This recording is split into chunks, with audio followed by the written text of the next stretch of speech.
तो पंकज जी, हम देख रहे हैं इस वक्त आरजेडी जो है वो उसके इल्जाम इलेक्शन कमीशन के दरबार में पहुंच चुके हैं। इल्जाम मुख्यमंत्री के ऊपर है। उनका कहना है सीएम कार्यालय से अब चुनाव को पलटने की कोशिश की जा रही है। बीजेपी ये कह रही है कि आरजेडी ने अपना चरित्र उजागर करना शुरू कर दिया है, हार का बहाना बना रही है। पूरा मामला क्या है आपको बता दें।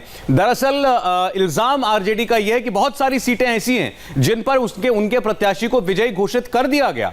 उनको वर्बली बता दिया गया कि आप चुनाव जीत गए, लेकिन जब जीत का सर्टिफिकेट देने की बारी आई तो रिटर्निंग अफसर ने उनको जीत का सर्टिफिकेट देने से इनकार कर दिया। और उसके बाद वहां कई सीटों पर कहा गया कि यहां रीपोलिंग हुई है बीजेपी कैंडिडेट का या एनडीए के कैंडिडेट के कहने पर, और उस रीपोलिंग में आप चुनाव हार गए। तो यह इल्जाम लगा रहा है आरजेडी, और इसकी शिकायत उन्होंने इलेक्शन कमीशन से की है। आरजेडी का कहना है कि जिन सीटों पर हम रिकाउंटिंग की मांग कर रहे हैं वहां रिकाउंटिंग नहीं कराई जा रही, लेकिन जहां पर एनडीए के प्रत्याशी रिकाउंटिंग की मांग कर रहे हैं वहां पर रिकाउंट करा करके उनको विजयी घोषित कर दिया जा रहा है। उनका कहना है कि बहुत सारी सीटें बहुत क्लोज मार्जिन के साथ अभी भी कॉन्टेस्ट में हैं, और ऐसी सीटों पर एक किस्म से दबाव बना करके स्थानीय प्रशासनिक अधिकारियों के ऊपर जो मुख्यमंत्री कार्यालय से निर्देश आ रहे हैं उसके तहत वो सीटें लेने की कोशिश हो रही है और मैंडेट आरजेडी से छीनने की कोशिश है। बीजेपी की बात आपने सुन ली। बीजेपी का कहना है कि आरजेडी चुनाव हार रही है, चुनाव हार चुकी है और यह सब बहानेबाजी है। अब इलेक्शन कमीशन ने कहा कि हम किसी के दबाव में नहीं आते, हमारी जो मतगणना चल रही है बिल्कुल कानूनन वैध तरीके से चल रही है।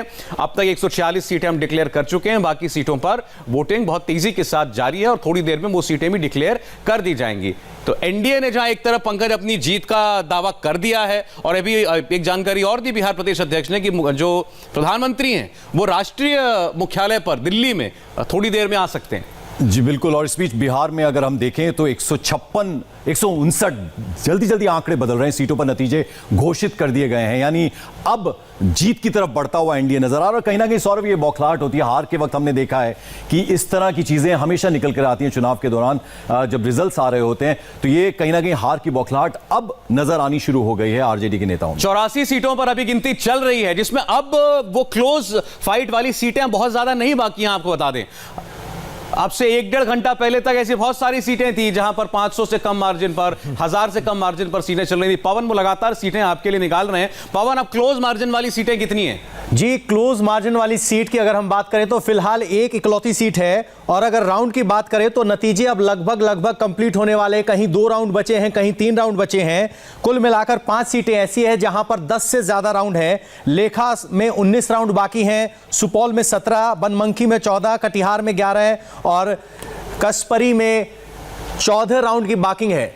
यानी फिलहाल जो आपको 123, 113 दिखाई दे रहे हैं एनडीए और आरजेडी की तरफ, ये लगभग फैसला नजदीक होका है। ये सीधी मोटी बात आपसे हम ये समझना चाहते हैं, क्या अभी भी ऐसी क्लोज मार्जिन की इतनी सीटें हैं कि इस नतीजे पर कोई फर्क पड़े? नहीं, इस नतीजे पे कोई फर्क नहीं पड़ रहा है। जो आरजेडी की तरफ से आरोप लगाए गए हैं वो 8 सीटों पर हैं। उनका कहना है कि नतीजे डिक्लेयर हो गए हैं, जो कि रिकाउंटिंग नहीं की गई है, लो मार्जिन से नतीजे डिक्लेयर किए गए हैं। लेकिन जो एग्जिस्टिंग ट्रेंड है उनमें कोई बदलाव होगा या कोई बदलेगा, उसकी उम्मीद कम है। अभी थोड़ी देर पहले तो आरजेडी ने 119 सीटों की लिस्ट जारी कर दी ट्विटर पर, कहा कि सारी सीटें हम जीत रहे हैं। इलेक्शन कमीशन ने स्पेसिफिकली मना किया है कि ऐसा नहीं है, आरजेडी का दावा झूठा और गलत है। यह प्रेस कॉन्फ्रेंस में ऐलान किया गया है। ना सिर्फ ऐलान किया गया बल्कि बताया गया है कि कुल मिलाकर कितने राउंड की काउंटिंग हो चुकी है, कितने राउंड की बाकी है, क्लियर पिक्चर की है। लगभग 1 से 1.5 घंटे में कुछ फंसी हुई सीटों पर जो राउंड काउंटिंग है वो पूरी हो जाएगी। लेकिन अब तस्वीर फिक्स होती नजर आ रही है।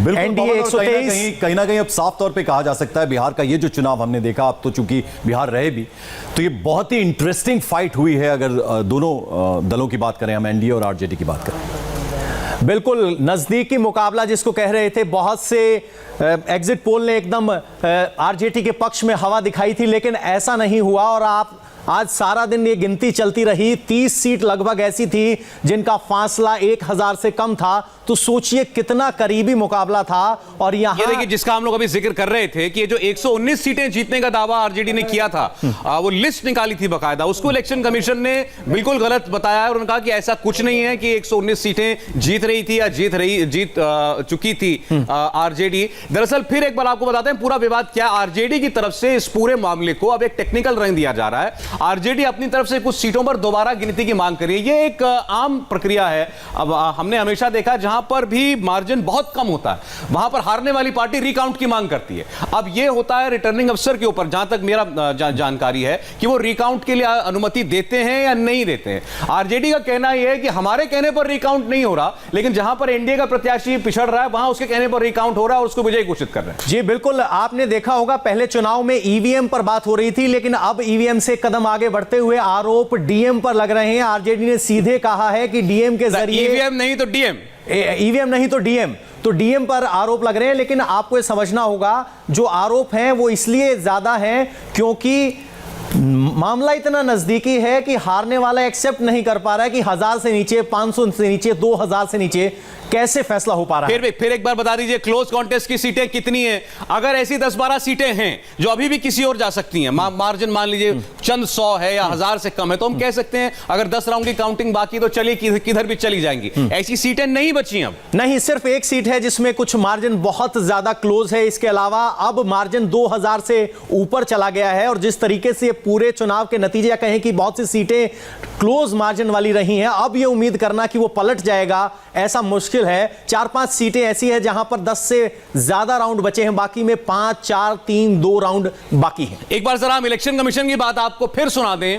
आरजेडी का दावा हमने आपको बता दिया, आरोप भी आपको बता दिया, उस पर इलेक्शन कमीशन का बिल्कुल दो टूक जवाब था। देखिए, जो रीकाउंट की बात, या जो बात कहीं कहीं आ रही है उसमें सिर्फ इतना है, मैं आपको कमीशन का 18 मई 2019 का एक इंस्ट्रक्शन है, उसकी लाइन मैं पढ़ के एक बार सुना देता हूं।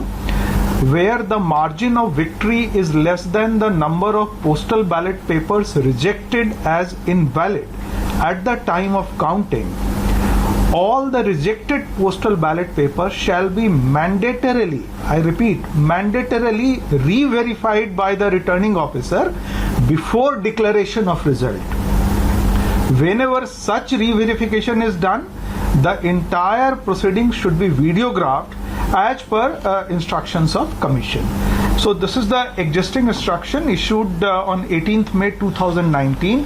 So wherever जहाँ कहीं भी ऐसी कोई सिचुएशन बनती है जिसमें कि मार्जिन ऑफ विक्ट्री जो है, अगर वो पोस्टल बैलेट जो इनवैलिड डिक्लेयर हुआ है, रिजेक्ट हुआ है, अगर उससे कम है तो उसमें ये रीवेरिफिकेशन का कार्य जो है रिटर्निंग ऑफिसर के द्वारा मैंडेटरीली किया जाएगा। अरे बड़ी टेक्निकल बात देखिए उन्होंने बताई, देवेंद्र इसको समझाएंगे। जो इलेक्शन कमीशन के अधिकारी थे वो ये कह रहे थे कि जो पोस्टल बैलेट गिने जाते हैं उसमें बहुत सारे पोस्टल बैलेट इनवैलिड घोषित कर दिए जाते हैं किसी ना किसी तरीके से, जो सही तरीके से ना सही परफॉर्मा में ना हो, सही तरीके से जिन पर मार्क ना किया गया हो अपनी प्रेफरेंस वोटर की तरफ से। तो जो इनवैलिड पोस्टल बैलेट होते हैं, अगर उनकी संख्या जीत और हार के मार्जिन से ज्यादा है तो ये मैंडेटरी है कि जो रिटर्निंग अफसर होगा वो वहां पर रीवेरिफिकेशन करेगा, यानी वो एक बार फिर चेक करेगा कि वोटों की गिनती में कहीं गड़बड़ तो नहीं हुई। क्योंकि अगर वो इनवैलिड वोट की वजह से कोई प्रत्याशी हार रहा है या जीत रहा है तो वहां पर वेरिफिकेशन स्वतः ही करना है। उसके अलावा अगर किसी भी प्रत्याशी के कहने पर रीवेरिफिकेशन या रीकाउंट किया जाना है तो इसकी अनुमति इलेक्शन कमीशन खुद देगा। देवेंद्र, यही मतलब है? जी हाँ, बिल्कुल सौरभ। उसमें क्योंकि पोस्टल बैलेट को बहुत माइन्यूटली देखा जाता है और कई बार उसमें सिग्नेचर अगर मैच नहीं करता या कोई दूसरा इन्फॉर्मेशन नहीं है तो उसके आधार पर उसको उसकी वैलिडिटी खत्म कर दी जाती है। वैसे हालात में अगर मार्जिन, जीत का मार्जिन जो है उससे कम रहता है, इसलिए एक स्कोप दिया गया है कि कहीं ऐसा तो नहीं कि जो पोस्टल बैलेट है उनको गलत तरीके से अवैध घोषित कर दिया गया है, इसलिए उसको रीचेक किया जाता है। और ये अनिवार्य है, ये वीडियो रिकॉर्डिंग इसकी की जाती है, इसमें सभी पक्षों के लोग वहां पे होते हैं। नहीं, अब ये आप इस जो आरोप हुआ ये तो समझ में आ गई बात, ऐसा तो अभी तक पोस्टल बैलेट वाली बात तो आरजेडी ने भी नहीं की है। वो तो ये कह रहे हैं कि डीएम पर दबाव डाल के, आरोप पर रिटर्निंग अफसर पर दबाव डाल के रिकाउंट करा करके हमारी जीती हुई सीट एनडीए को दी जा रही है। अब ये कितना हवाई है या कितना मुमकिन है? देखिए, निश्चित तौर पर आरजेडी ने ट्वीट किया था और 119 सीटों का लेखा जोखा दिया था, वो बिल्कुल काल्पनिक हवाई इस आधार पर लग रहा है कि उसमें आरजेडी का यह दावा था कि ये सारी चीजें election commission of of India ने अपनी वेबसाइट पे ये जीत दिखा दी है, जी। जो कि सत्यता से कोसों दूर है, क्योंकि वो सारी चीजें इलेक्शन कमीशन की ऑलरेडी पब्लिक डोमेन में है। तो वो तो आप फैक्चुअली इनकरेक्ट सीधे उस बात को आप कह सकते हैं कि इलेक्शन कमीशन का एक एक ट्वीट जो आया है उसके वेबसाइट पे वो सारी चीजें ऑलरेडी स्टोर्ड है वहां पे। बिल्कुल। चलिए देवेंद्र, अब जरा पटना का रुख करते हैं। बीजेपी दफ्तर के बाहर हमारे सहयोगी नीतीश चंद्र मौजूद है। नीतीश, आप लगभग कंसोलिडेट करती हुई अपनी पोजीशन को नजर आ रही है एनडीए, आप बीजेपी दफ्तर के बाहर मौजूद है, किस तरह की हलचल वहां? देखिए, अभी भी यहाँ काफ़ी संख्या में कार्यकर्ता बने हुए हैं, क्योंकि जब तक अंतिम नतीजे नहीं आ जाते, जब तक ये साफ नहीं हो जाता कि एनडीए को साफ तौर पर बढ़त है, हालांकि बढ़त अभी लगातार बनी हुई है, लेकिन चूंकि अंतिम नतीजे अभी नहीं आए हैं, इसलिए कार्यकर्ता यहाँ जमे हुए हैं। आप देखिए, यहाँ बीजेपी का दफ्तर है और काफ़ी संख्या में लोग यहाँ पर हैं। तो आप लोग तब तक रहेंगे जब तक अंतिम नतीजे नहीं आ जाए? एकदम निश्चित रूप से हुए हैं। जब तक अंतिम नतीजे नहीं आ जाते हम लोग जश्न मना करके जाएंगे यहाँ से। जेडी वाले तो कह रहे हैं कि रिटर्निंग ऑफिसर धांधली कर रहे हैं, इशारे। अरे जनता थोड़े भूल गई है, उनकी जंगल राज को जनता भूली हुई है अभी तक कि वो जश्न मना के जाएंगे। वो आते तो फिर जंगल। आरजेडी वाले कह रहे हैं, आरोप लगाया उन्होंने कि धांधली हो रही है, रिटर्निंग ऑफिसर पर दबाव बनाया जा रहा है रिकाउंटिंग के। जब हारा तब लगाया, खाना बना रहे हैं। वो तो बराबर यही कह करके अंगूर नहीं मिला तो खट्टा है। अब यही बढ़त बरकरार रहेगी या बदल भी सकता है? अब क्या बरकरार, मेरी बड़ी है। आश्वस्त है बढ़त बरकरार रहेगी? बिल्कुल बरकरार। आरजेडी के कार्यकर्ता आश्वस्त है, एनडीए के कार्यकर्ता आश्वस्त है कि बढ़त जो नीतीश चंद्र, पटना बीजेपी दफ्तर से आपको दिखा रहे थे हालात वहां के। वहां पर नेता लोग जो हैं बीजेपी के बड़े कॉन्फिडेंट हैं कि अब हार का सवाल नहीं है, और जब जब आरजेडी हारती है वो इस किस्म का आरोप लगाती है। ये खैर ये पॉलिटिकल बात हुई। आपको अब दिल्ली हम बीजेपी के दफ्तर लेकर चलते हैं, बीजेपी मुख्यालय। ये कुछ कयास लग रहे हैं कि शायद प्रधानमंत्री वहां पर आज आ सकते हैं। अब तो काफी देर हो चुकी है आनंद, तैयारी शाम तक तो थी, दिख रहा था। प्रधानमंत्री के आने की क्या पहले कभी कोई संभावना थी या अभी कोई संभावना बाकी है?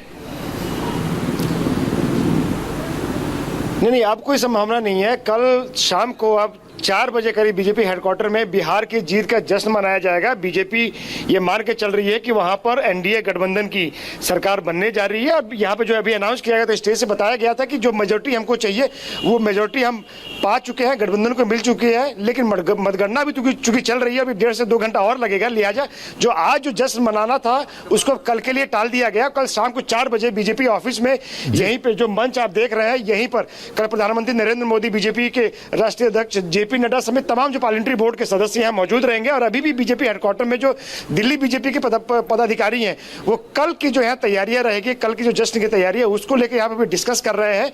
जो कल शाम को 4 बजे का समय तय किया गया है, जब यहाँ पे तमाम बीजेपी कार्यकर्ता मौजूद रहेंगे, प्रधानमंत्री नरेंद्र मोदी की मौजूदगी में, जेपी नड्डा की मौजूदगी में, पार्लियामेंट्री बोर्ड के सदस्यों की मौजूदगी में जब यहाँ पर जश्न मनाया जाएगा। बिल्कुल। तो आज अब प्रधानमंत्री नहीं आएंगे, 10:30 का वक्त हो चुका है, काफी लेट हो गया है। अब जीत का जश्न जो है कल मनाया जाएगा, जैसा कि आनंद बता रहे थे। आइए सीधे रुख करते हैं पटना। तेजस्वी के घर के बाहर मौजूद हैं हमारे सहयोगी भास्कर मिश्रा। भास्कर, अभी हमने मनोज झा को सुना, जो मायूसी चेहरे पर साफ नजर आ रही थी, उनके बोलने में भी झलक रही थी। आपके साथ वहां पर कार्यकर्ता मौजूद होंगे आरजेडी के, क्या इस तरफ इस वक्त माहौल है वहां पर? और देखिए 5:30 बजे या 5 बजे के बाद से लगातार हर 1 घंटे पे मनोज झा बाहर आते थे और अपनी बात रखते थे। उसमें 2 चीज़ क्लियर था, लगातार आरोप लगाते रहे हैं नीतीश कुमार के ऊपर में कि उनके घर में बैठ के पूरी साजिश रची जा रही है, अधिकारियों को बिठाया गया है, रिटर्निंग ऑफिसर को निर्देश दिए जा रहे हैं और उस हिसाब से फैसले को बदल रहे हैं। जो सीट आरजेडी जीत चुकी है वहाँ पे उनको हारा हुआ घोषित किया जा रहा है और इसी हिसाब से कुछ सीटों का लिस्ट तैयार करके वो आरजेडी के पास गए, वो इलेक्शन कमीशन के पास गए थे। इलेक्शन कमीशन से अपनी शिकायत की है। उन्होंने ये कहा है कि मनोज झा ने कि इलेक्शन कमीशन ने आश्वस्त किया है कि हर सीट के हिसाब से जो भी इनकी क्वेरी है या जो भी इनकी शिकायत है उसका समाधान किया जाएगा। उसके बाद ये लोग आश्वस्त होकर आ गए। अब जहां तक रही बात यहाँ पे, तो शाम के बाद से जैसे ही एक बार फिर से बढ़त जो मिली थी आरजेडी को, वो जैसे कम होना शुरू हुआ, उसके बाद यहाँ पे माहौल बदला है। लगातार आरोप प्रत्यारोप हो रहे हैं, ईवीएम में धांधली की आरोप हो रही लगाई जा जा रही है। बीजेपी लीडर्स और नीतीश कुमार के खिलाफ नारेबाजी हो रही थी। अब एक बार कार्यकर्ता फिर से शांत हैं, लेकिन एक चीज जो पहले ही पार्टी के द्वारा कॉल दी गई थी कि जब तक पूरी जीत नहीं हो जाती है जश्न के लिए कोई यहाँ पे नहीं आएगा, उस लिहाज से बहुत ज्यादा कार्यकर्ता सुबह से कभी नहीं जुटे हैं। लेकिन शाम के वक्त में अचानक ऐसा लगा कि जैसे ही कार्यकर्ताओं को ये पता चला कि 118-19 तक बढ़त आरजेडी की पहुंच गई है, तो उसके बाद वो जोश दिख रहा था, लेकिन वो जोश जो है वो खत्म है अभी, और गुस्सा है कार्यकर्ताओं में। और ये आरोप प्रत्यारोप हो रहा है कि बीजेपी, जेडीयू ये सब मिल के लोकतंत्र का गला घोट रहे हैं, और वही राग अलापा जा रहा है कि ईवीएम के साथ छेड़छाड़। चलिए, अब ईवीएम की एंट्री फिर से हो गई है चुनावी इस बयानबाजी में। ईवीएम और डीएम दो आरोप लगाए जा रहे हैं इस वक्त महागठबंधन की तरफ से, और बहुत तेजी के साथ नतीजे घोषित हो रहे हैं। 169 सीटें घोषित हो चुकी हैं, 169 सीटें घोषित हो गई हैं, और बाकी बची 74 सीटों पर भी अब गिनती जो है वो बहुत आगे के राउंड्स में चल रही है, और थोड़ी देर में ये सीटें भी डिक्लेयर होने के पूरे आसार हैं। लेकिन चूंकि मामला भी पूरा देर रात तक चला, इसलिए आपने देखा कि बीजेपी मुख्यालय में आज वो अपनी जीत को लेकर आश्वस्त बता रहे हैं, लेकिन वहां आज ये जश्न नहीं मन रहा, इसको कल तक के लिए टाल दिया गया। देवेंद्र इसको हमें और एक्सप्लेन करेंगे। देवेंद्र, अब ये अंदर की बात क्या है? कोई डाउट है, संशय है, इसीलिए ये सेलिब्रेशन टाला गया है कल को लेकर के, या केवल इसीलिए कि देर हो गई काफी? नहीं सर, डाउट तो बिल्कुल नहीं है। बीजेपी को तकरीबन 1 से 1.5 घंटे पहले पार्टी के पास ये सूचना आ गई है, क्योंकि ऑफिशियली इलेक्शन कमीशन की तरफ से थोड़ी देर से वो सूचना आती है। कोई भी सीट पर अगर जीत होती है तो बहुत देर से उसके बारे में तमाम प्रक्रिया पूरा करके ऐलान करते हैं, लेकिन पार्टी को पहले जानकारी मिल जाती है स्वाभाविक तौर पर अपने कैंडिडेट्स और प्रतिनिधियों के मार्फत। उसमें से लगभग 1.5 घंटे पहले 116 सीट पर बीजेपी ऑलरेडी जीत चुकी थी, एनडीए ऑलरेडी जीत चुका था, 10 सीट पे वो लीड कर रहे थे। उसके बाद ये प्लान कर लिया गया था कि एक संबोधन होगा। हालांकि पहला प्लान था जैसा शाम 6 बजे का, बीजेपी के राष्ट्रीय अध्यक्ष जेपी नड्डा का उनके दफ्तर के द्वारा ये बताया गया, फिर उसमें आधे घंटे की बढ़ोतरी की गई, लेकिन जब क्योंकि उसमें काउंटिंग को लेकर थोड़ा विलंब होने लगा, उसको बढ़ाया गया था। प्रधानमंत्री का आज आने का कार्यक्रम नहीं था।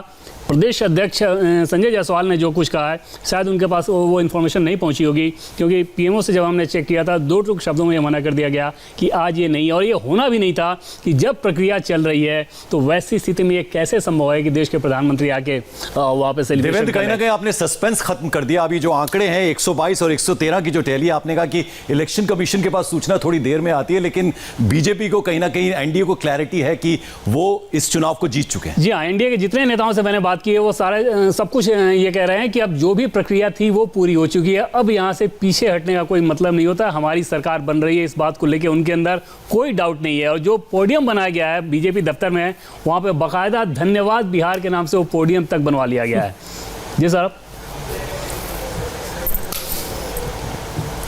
और परबत्ता सीट के एक अपडेट मिल रहा है, तो इस वक्त 170 सीटें घोषित हो गई। हमने 10 बजे हमने शुरू किया था सौरभ, तो 146 था। बहुत तेजी से अब गिनती जो है वो जारी है, और अब 170 तक पवन बताएंगे कि इस वक्त जो सीट्स रह गए, जो सीट्स बची हैं, वहां पर कितना आगे की राउंड की काउंटिंग चल रही है? अगर मैं आपको बताऊं तो कुल मिलाकर इस वक्त जितनी 73 सीटें बची हैं, उनमें से सिर्फ 5 सीटें ऐसी हैं जहां पर 10 से ज्यादा राउंड बाकी है। बाकी सब में 1, 2, 3 इस तरह के राउंड बाकी हैं, और ईवीएम में 3 राउंड, मतलब मार्जिन अभी 2000 से ऊपर का चल रहा है। सिर्फ एक हिल्सा सीट है जिस पर मार्जिन 50 से भी कम है, तो वहां कैसे जाता है वो देखना होगा। तो यहां नंबर 1 नंबर 2 कौन है हिल्सा में?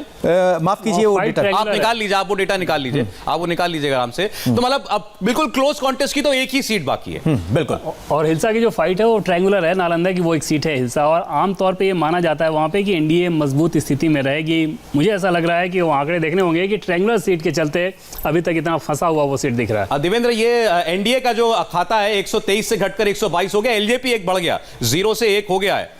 परबत्ता सीट जो है वहां पर काउंटिंग उलझी है। अभी जो ये एलजेपी की जो सीट है इसके बारे में बेगूसराय की मटिहानी वाली सीट होगी, जो कि एलजेपी वहां पे काफी आगे बढ़ चुकी थी, और ये माना जा रहा था कि वो जीतेगी। परबत्ता पर ये 13 सीट से आगे चल रही है आरजेडी, यहाँ केवल 13 सीट का मार्जिन है। बिल्कुल, परबत्ता सीट 13 वोट का, माफ कीजिएगा, 13 वोट का मार्जिन है, ये भी फ्लिप हो सकती है। बिल्कुल। और खगड़िया सीट की, खगड़िया लोकसभा सीट की एक विधानसभा सीट है परबत्ता सीट, और वहां पर भी क्योंकि कुर्मी वोटर्स बहुत ज्यादा हैं, तो एनडीए ये उम्मीद कर रहा था कि परबत्ता सीट वो आसानी से निकाल सकती है। हालांकि मुकाबला बहुत करीबी दिख रहा है कि आप देखें कि अभी तक आरजेडी महज 13 वोट से आगे है, तो अभी भी एनडीए की उम्मीदें उस सीट पे हैं। हिल्सा हिल्सा और परबत्ता 2 सीट बची जी, हैं। हिल्सा की आप बात करें तो हिल्सा में सबसे दिलचस्प बात यह है कि अभी भी मामला कुल मिलाकर 12 वोट पर है। आरजेडी 12 वोट से हिल्सा में आगे है और यह मामला अटका हुआ है। और ट्रायंगुलर फाइट की बात इन्होंने की थी मेरे सहयोगी ने, तो बता दें कि लोक जनशक्ति पार्टी यहां पर एलजेपी 17,471 वोट ले चुकी है।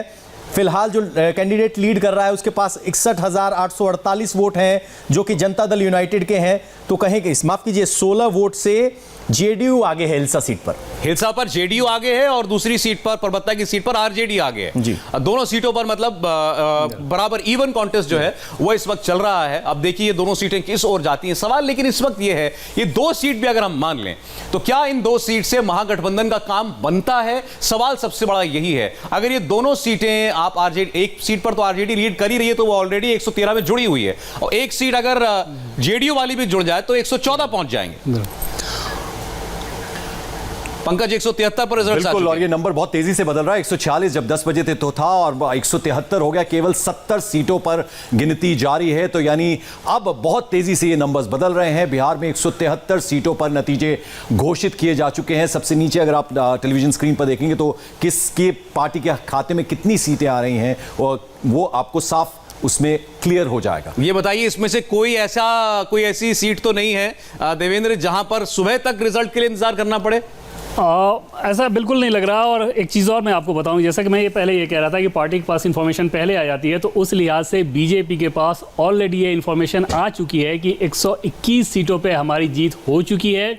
बाकी सीट पे लेके जो दूसरी तीसरी सीट जो है 2-3 और जो बची हुई उसको लेके ही अभी आधिकारिक तौर पे कुछ नहीं आया उनके पास। 121 सीट को लेके पार्टी के अपने चैनल के मार्फत ये इन्फॉर्मेशन आ चुका है कि एनडीए के पास वो 121 सीटें आ चुकी हैं। देवेंद्र, बहुत लेमैन के तरीके से अगर आपसे सवाल पूछा जाए, बहुत लोगों को ये भी वो इंक्वायर करना चाह रहे हैं, जानना चाह रहे हैं, क्यूरोसिटी उनको है कि भाई ईवीएम से चुनाव के नतीजे आते हैं 12 बजे तक, अमूमन दोपहर तक क्लियर हो जाता था, इस बार इतनी देरी क्यों लग रही है?